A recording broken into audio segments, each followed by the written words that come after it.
Okay, so here we're going to look into computing big O, and we'll develop a hierarchy of complexity here. So what's going to be useful here when using the limit theorem is being able to apply L'Hopital's rule correctly. So L'Hopital was covered in the second semester calculus, right? So I'll post under this video on the Canvas module a brief refresher if that's something that you're looking for here. So in order to calculate, we're going to use what we're going to call the limit theorem. Okay. So for most functions we can determine the big O relationship by using L equal to the limit as x goes to infinity of f of x over g of x. All right, so we have a ratio of the two functions, and again we take values of x as it goes to infinity. Now we have three things that can happen, right? The first thing is, well, if L is equal to 0. So what that means is we have the denominator is growing at a much faster rate. All right, so that means g is growing faster.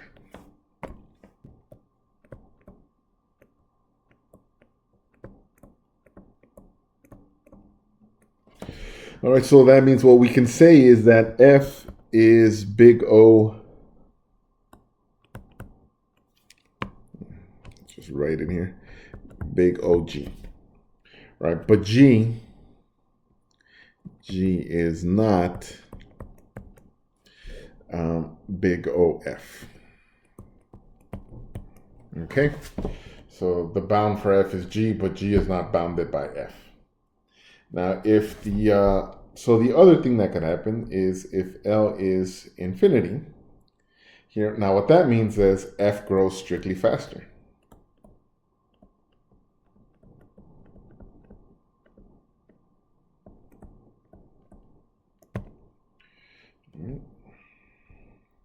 All right, now in that case, we say G is big O F, right? But F is not big O of G. All right.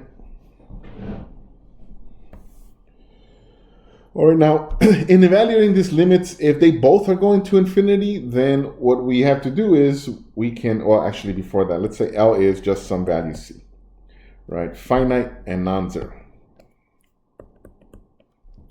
C is finite and non-zero. All right. In that case, we have equivalent growth.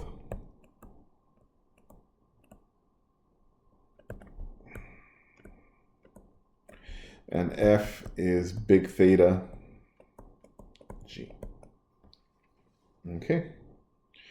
All right. Now, in evaluating the limit f of x, g of x, right, one thing to keep in mind here, right, when we take the limit as x goes to infinity, and there are different cases, but really for L'Hopital's rule, but all we really care about is if both of these individually are going to infinity, right? L'Hopital's rule states that we can take the derivative of each one individually.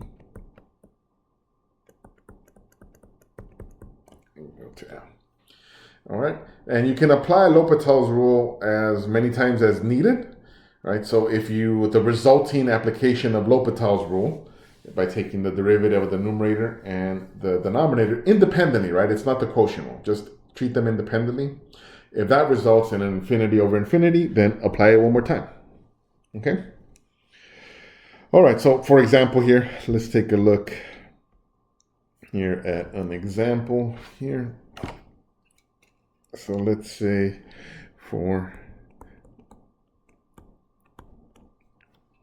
let f of x equals to x squared plus 5x plus 6, and then g of x is equal to x cubed plus 2x plus 3, right?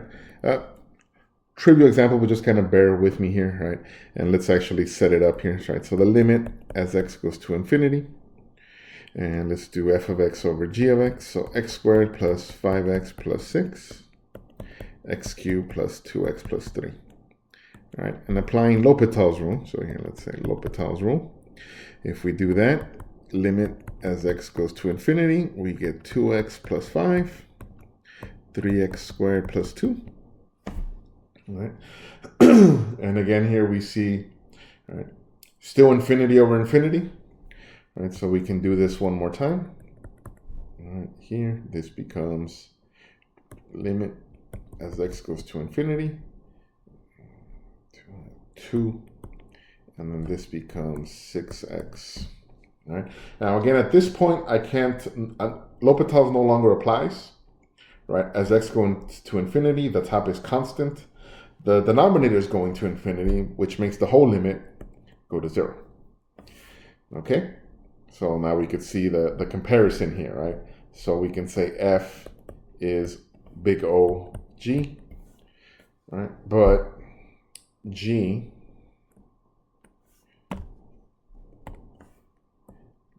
is not big O f. All right. Okay.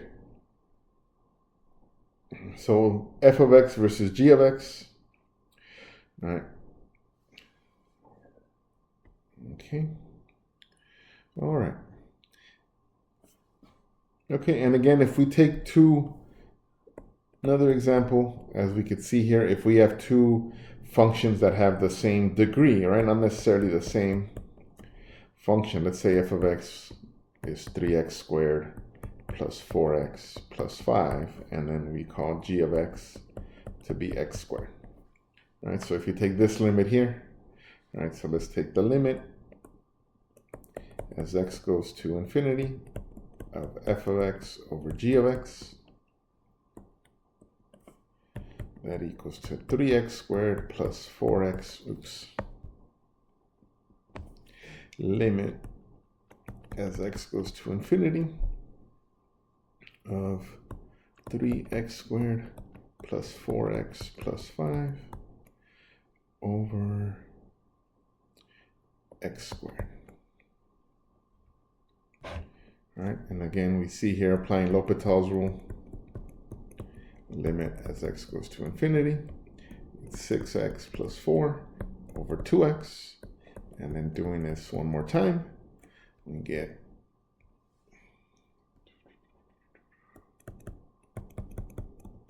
6 over 2, which is 3. A finite non-zero number. All right, so now in that case, we say, so f is big theta g, right, or they're equivalent, right? Even though we could see that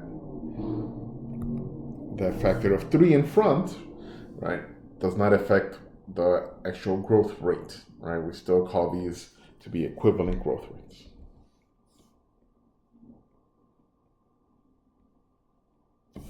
All right. Okay, a couple of other interesting just kind of growth rates when we think of logs versus the polynomial or the power function. So let's say just log base b of x, right, versus x to the d power, right, for any d greater than 0. Right, so if we apply L'Hopital's rule,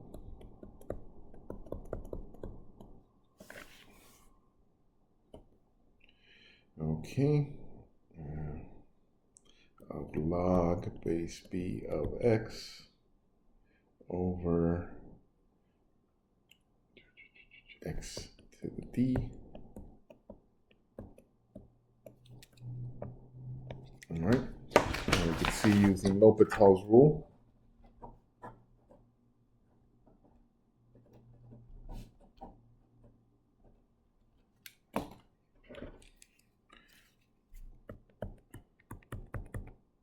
we get the limit as x goes to infinity. Here we get d to the x d minus 1, x to the d minus 1, and up here we get 1 over x natural log of b, right? And then this, excuse me. Okay, So then this becomes here the limit as x goes to infinity.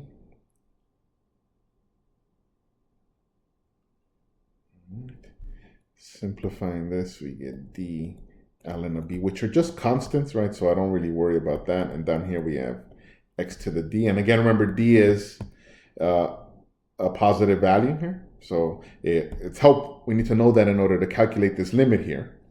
So that means the denominator is growing without bound. So that drives this whole limit to 0. Right? So the natural log, or the log, excuse me, of whatever base is slower than any positive power of x. Again, no matter how small, right? That's what this is telling me, right? It doesn't matter how small that value of d is, right? As long as it's positive, right? Then the logarithm is growing slower, whatever the base is. Okay? All right. So that's what this is telling me here. Logs grow slower than positive powers of x. Okay. Now, in terms of exponentials, x squared versus 2 to the x. Right, taking again the limit as x goes to infinity of 2 to the x over x squared. Again, applying L'Hopital's rule. Right here we get, what is this? There's a natural log in there as well. I just always do the implicit differentiation. So natural log of y, x, okay, ln of 2. Implicit differentiation here is equal to ln of 2. So y prime equals to ln x times y, which is ln of x 2 to the x is y prime. All right. Sorry, sometimes the formula always trips up, but again, no need to memorize the formula when you can just derive it here. Limit as x goes to infinity. We have 2 to the derivative of 2 to the x we saw is here. Oops, excuse me. All of a sudden flip from x to 2. That's 2. Derivative of x is 1. So we have the limit of ln of 2 times 2 to the x over 2x. And again, still infinity over infinity, so we can try L'Hopital's rule one more time. Limit as x goes to infinity. And again, here we'll just have ln of 2 squared, 2 to the x over 2. And now we can no longer apply L'Hopital's rule here, but what happens is x being in the denominator, as x goes to infinity, we get 0. Right, so the exponential grows faster. What that's telling me is the exponential will grow faster than any polynomial, right? Even though this is squared, I mean, regardless of what the power is, you'll see here, right? This is all, there always is gonna be an exponential there way after we finish deriving the powers of exponents down here, right? So even if this was x to the n, well, what happened is this will have ln 2 to the nth power, but still that 2 to the x, driving the whole limit to go towards infinity. Okay? All right. Now, a couple things to consider here when simplifying, right? You want to drop any constant factors for any O of f, right? So any non-negative constants, right? So for example, drop constant factors.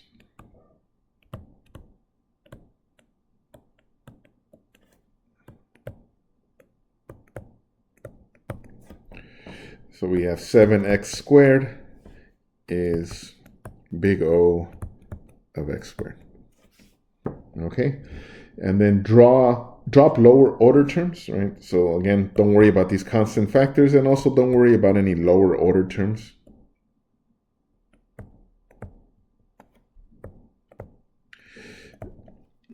So for example, if we know that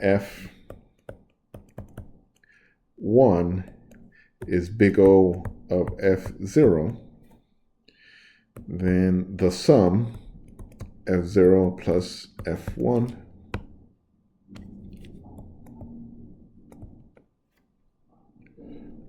is big O of f0. All right, so for example here, all right, if we have f of x to be equal to 5x cubed plus 3x squared plus 12x, all right, here, don't worry about these. All right, the leading term is what's guiding our growth. All right, and also don't worry about the 5, right? So the sum of these lower ones you can ignore, and we could say that fx is big O x cubed. Okay, so we can do something like that. All right, and then in general here, we can put in order here. So for our most important classes, we have big O1 of a constant that grows much smaller than big O, the log, any log of n, which is much less than the n, all right, which is much less than big O of the product n and the log of n. And here I'm gonna, down here, big O less than O to the n squared, less than big O to the n cubed. All right, and this grows much less than the exponential 2 to the n, but the exponential also grows much less than, running out of space here, the factorial. Big O n factorial. Okay. All right, so logarithms are slower than any polynomial. Polynomials are slower than any exponential.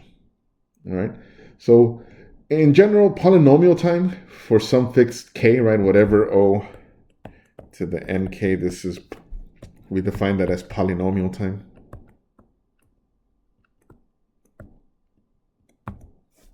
All right. So this part here, the polynomial, is considered what we call tractable. All right, so and exponential time is intractable. All right, we can't. It would take longer than it would just take impossible to kind of track. All right, so use the limit theorem to compare growth rates. Use any algebraic properties to simplify quickly. Right, and again, the hierarchy there is there to help us out to determine what grows faster.